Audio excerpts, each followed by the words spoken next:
നമ നാരായണായ നമ നാരായണായ നമ നാരായണ സകല സന്താപനാശന ജഗന്നാഥ വിഷ്ണു ഹരേ നാരായണായ നമ.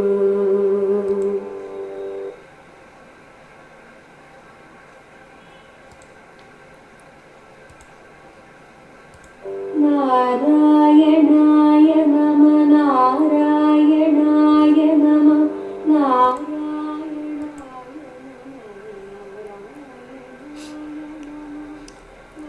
ഹരിനാമ കീർത്തനം professor G Balakrishnan Nair sir എഴുതിയ ഓഡിയോ ബുക്ക് നമുക്ക് തുടർന്ന് കേൾക്കാം. 48-ാം പദ്യം. മതമാകുന്ന വൃക്ഷത്തിൽ തളിരിടുന്ന ലൗകികമായ ഏതുതരം അഭിമാനവും ഭക്തിക്കും ആത്മസാക്ഷാത്കാരത്തിനും തടസ്സമായി തീരുമെന്നാണ് 48-ാം ശ്ലോകത്തിൽ പ്രതിപാദിക്കുന്നത്. ധന്യോഹമെന്ന് മതിമാന്യോഹമെന്നു മതി പുണ്യങ്ങൾ ചെയ്ത പുരുഷൻ ഞാനിതെന്നുമിതി എന്നല്ല കാൺകൊരു കൊടുങ്കാടുടംബമയമൊന്നിച്ചു കൂടിയത് നാരായണായ നമഃ.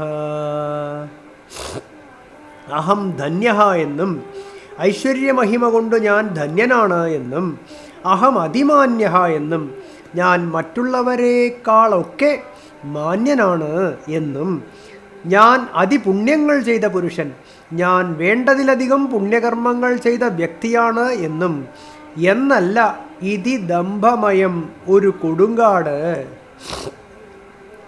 അനേക തരത്തിൽ ഇപ്രകാരം മതമയമായ ഒരു കൊടുങ്കാട് തന്നെ ഒന്നിച്ചുകൂടിയതു കാണുക ഭക്തിഹീനനായ മനുഷ്യൻ്റെ ചിത്തത്തിൽ ഒരുമിച്ച് തഴച്ച് വളരുന്നത് കാണാൻ കഴിയും. നാരായണായ നമഃ. നാരായണന് നമസ്കാരം. ഐശ്വര്യമഹിമ കൊണ്ട് ഞാൻ ധന്യനാണെന്നും ഞാൻ മറ്റുള്ളവരെക്കാളൊക്കെ മാന്യനാണെന്നും ഞാൻ വേണ്ടതിലധികം പുണ്യങ്ങൾ ചെയ്ത വ്യക്തിയാണെന്നും അനേക തരത്തിൽ ഇപ്രകാരം മതമയമായ ഒരു കൊടുങ്കാട് തന്നെ ഭക്തിഹീനമായ മനുഷ്യൻ്റെ ചിത്തത്തിൽ ഒരുമിച്ച് തഴച്ചു വളരുന്നത് കാണാൻ കഴിയും. നാരായണന് നമസ്കാരം. ദംഭമയമായ കൊടുങ്കാട്. മനുഷ്യചിത്തത്തിൽ ദംഭമയമായ കൊടുങ്കാട് വളരുന്നത് ഇപ്രകാരമാണ്.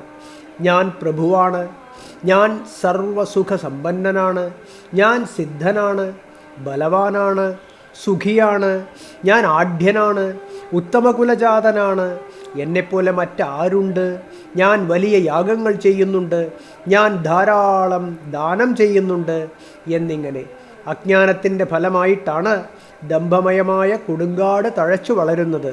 ഇതിൻ്റെ പരിണത ഫലം ഭഗവാൻ ഗീതയിൽ ഇങ്ങനെ വിവരിക്കുന്നു.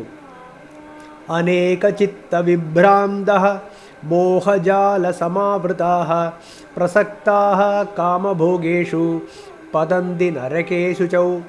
ഭഗവത്ഗീത 16:16. ഇങ്ങനെ അനേക തരത്തിലുള്ള മാനസിക വിഭ്രമങ്ങളിൽ കൂടി മോഹജാലങ്ങളാൽ ആവൃതരായി ഭവിക്കുന്നു. തുടർന്ന് കാമഭോഗങ്ങളിൽ അത്യധികം ആസക്തരായി പാപപങ്കിലമായ നരകത്തിൽ പതിക്കുകയും ചെയ്യുന്നു. ദംഭമയമായ ഈ കൊടുങ്കാട് ജ്ഞാനാഗ്നിയിൽ ദഹിച്ച് ചാമ്പലാകുന്നു. തുടർന്ന് ചിത്തം ഏകാഗ്രപ്പെടുന്നതോടെ സഹസ്രാരപദ്മത്തിൽ നിന്നും അമൃതധാര വർഷിച്ച് ചിത്തത്തെ പരാഭക്തിയിൽ കൊണ്ടെത്തിക്കുന്നു. ഈ അനുഭവ സ്വരൂപമാണ് 49-ാം പദ്യത്തിൽ വിവരിച്ചിരിക്കുന്നത്. Audio book തുടരുന്നതാണ്.